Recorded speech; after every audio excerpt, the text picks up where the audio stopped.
Hey guys, आज हम करेंगे मैग्नेटिक ससेप्टिबिलिटी। एक छोटा सा टॉपिक है, क्वांटम मैकेनिक्स का ही है।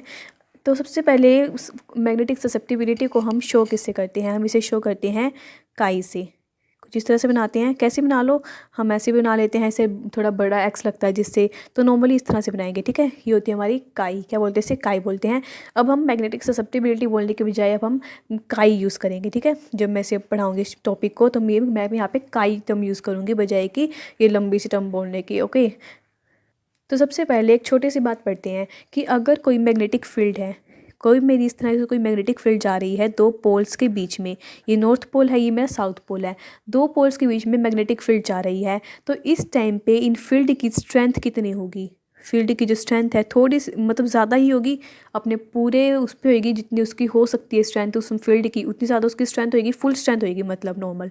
फिर अगर मैं कोई सब्सटेंस लेके आऊँ और उस सब्सटेंस को मैं इसके बीच में रख दूँ, तो अब फील्ड स्ट्रेंथ पे क्या कोई डिफरेंस पड़ेगा? कोई फ़र्क पड़ेगा उसका? बिल्कुल पड़ेगा। कि जैसे कोई मैं सब्सटेंस इसके बीच में लेके आई तो कुछ ना कुछ फील्ड जो है सब्सटेंस में से पास आउट हुई होगी, तो मैग्नेटिक फील्ड की स्ट्रेंथ तो डिक्रीज़ हो गई, जितनी पहले थी उससे तो डिक्रीज हो गई, है ना। तो मैंने यही यहाँ पे लिखा है कि when a substance placed in magnetic field, जब किसी मैग्नेटिक फील्ड को किसी सब्सटेंस को किसी मैग्नेटिक फील्ड के बीच में रखा जाता है तो वहाँ पे जो फील्ड स्ट्रेंथ आती है वो डिफरेंट हो जाती है बजाय कि वहाँ पे जो पहले थी बिना किसी मीडियम के। ऐसा क्यों होता है? क्योंकि यहाँ पे जो मैग्नेटिक कुछ फील्ड्स हैं, कुछ जो फील्ड है वो उस सब्सटेंस के रखने की वजह से कुछ मैग्नेटिक फील्ड उस सब्सटेंस में से पास आउट होती है।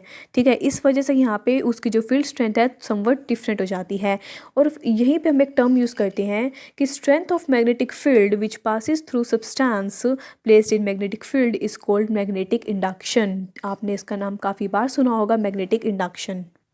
The strength of magnetic field which passes through substance placed in magnetic field is called magnetic induction। ऐसे हम B से डिनोट करते हैं और B का फॉर्मूला होता है हमारा B equals to H plus 4πI। यहाँ पे हमें एक बात नोट करनी है, यहाँ पे जो हमारा H होता है वो तो हमारी होती है मैग्नेटिक फील्ड की स्ट्रेंथ। ठीक है, अब यहाँ पे जो आई होता है वो क्या हो सकता है? जैसे अगर आपने मेरी पिछली वीडियोस देखी होगी तो वहाँ पे मैंने आपको रोटेशन स्पेक्ट्रा पढ़ाया था, जहाँ पे मैंने आई को मोमेंट ऑफ इनर्शिया लिखा था। और ये हमारी क्वांटम मैकेनिक्स है, यहाँ पे हमारा आई कोई मोमेंट ऑफ इनर्शिया नहीं है, बल्कि यहाँ पे हमारा आई क्या है? इंटेंसिटी है। क्या है हमारे यहाँ पे? इंटेंसिटी है। इंटेंसिटी किसकी? इंटेंसिटी ऑफ मैग्नेटाइजेशन, मैग्नेटाइज होने की इंटेंसिटी कितनी है, वही यहाँ पे हमारा ये आई है।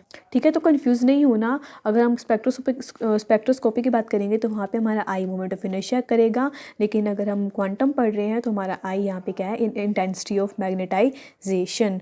और अगर मैं बात करूँ पैरामैग्नेटिक सब्सटेंसेस की, आपको पता है पैरामैग्नेटिक सब्सटेंस कौन से होते हैं और डायमैग्नेटिक कौन से होते हैं। तो पैरा के केस में हमारी आई जो है पॉजिटिव रहती है, जबकि डाई के केस में आई नेगेटिव रहती है। एक छोटे से टर्म पता होनी चाहिए कि जो पैरामैग्नेटिक सब्सटेंसेस होते हैं एक ऐसे सब्सटेंस होते हैं जिन्हें मैग्नेटिक फील्ड अपनी तरफ खींच लेती है।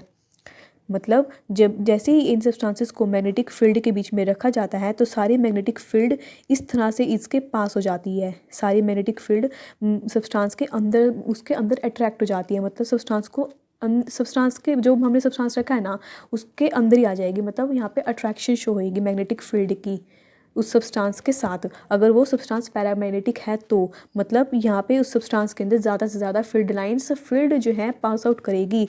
मतलब यहाँ पे इंटेंसिटी मैग्नेटाइज होने की बहुत ज़्यादा है। लेकिन डायमैग्नेटिक के केस में जैसे ही वहाँ पे रखा जाएगा डायमैग्नेटिक सब्सटेंस, तो जितनी भी फील्ड यहाँ पे पहले थी वो सारी की सारी दूर भाग जाएंगी, रिपेल हो जाएंगी। तो इसी वजह से यहाँ पे जो आई रहता है वो नेगेटिव रहता है, क्योंकि उसके मैग्नेटाइज होने की उसकी इंटेंसिटी बिल्कुल ही नील है, बिल्कुल ही ख़त्म है।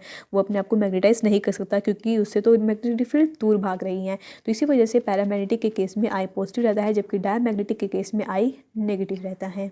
अब आप सोचोगे हमने तो पढ़ना था मैग्नेटिक ससेप्टिबिलिटी, लेकिन हम यहाँ पे पढ़ रहे हैं मैग्नेटिक इंडक्शन। ऐसा क्यों?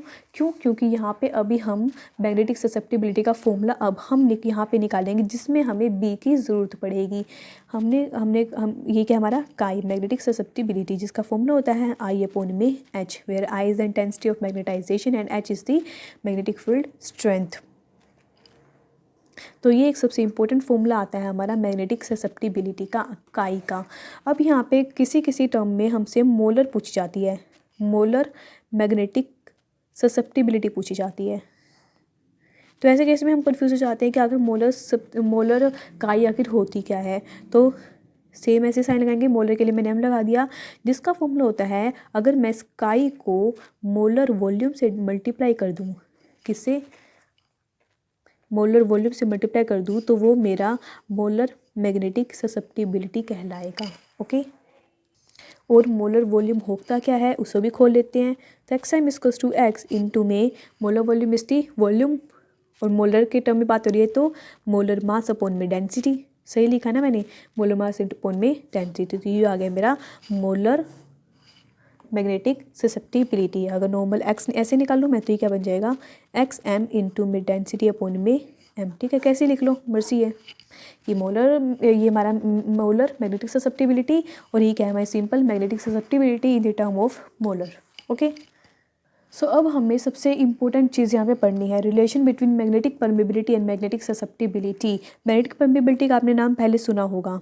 जब हम एक फॉर्मूला यूज़ करते थे, F is directly proportional to m1 into n2 upon में आर स्क्वायर।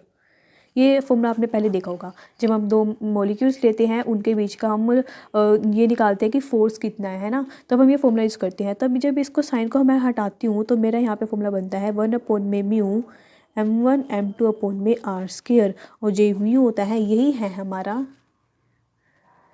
मैग्नेटिक परमेबिलिटी, यही होती है हमारी मैग्नेटिक परमेबिलिटी म्यू। ओके, और वही बात जैसे अभी हम रोटेशन स्पेक्ट्रोस्कोपी पढ़ के आए थे तो वहाँ पे मैंने म्यू क्या बताया था, रिड्यूस्ड मास। तो वही मैं दोबारा बता रही हूँ कि इनकी चीज़ों में आपको कंफ्यूज नहीं होना है। अगर हम स्पेक्ट्रोस्कोपी पढ़ रहे हैं तो वहाँ पे टर्म अलग यूज़ होती है और यहाँ पे टर्म अलग यूज़ होती है।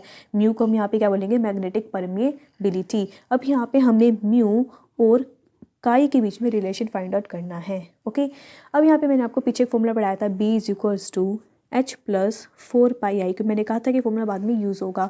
और b का एक और फॉर्मूला होता है म्यू इंटू एच, याद रखना है। ओके, अब यहाँ पे मैं क्या करती हूँ, मैंने भी फॉर्मूला पढ़ा काई के फॉर्मूला आई अपॉन में एच। यहाँ पे मैं आई की वैल्यू निकालती हूँ।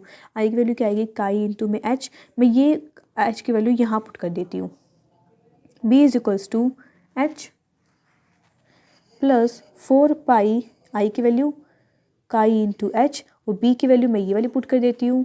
तो mu H is equals to H plus 4π chi into H हो गया। यहाँ पे क्या करो, एच एच एच कॉमन निकलेंगे, कॉमन से कोई कट जाएगा तो फॉर्मूला क्या बनेगा, आगे लिखते हैं।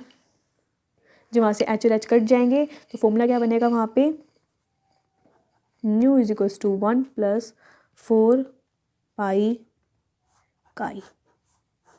ओके, ये वो बन गया हमारा सबसे इंपॉर्टेंट रिलेशनशिप मैग्नेटिक परमेबिलिटी और मैग्नेटिक ससेप्टिबिलिटी के केस में। अगर मैं यहाँ पे मोलर ससेप्टिबिलिटी में से पूछी जाए तो मोलर वाले पुट कर देंगे।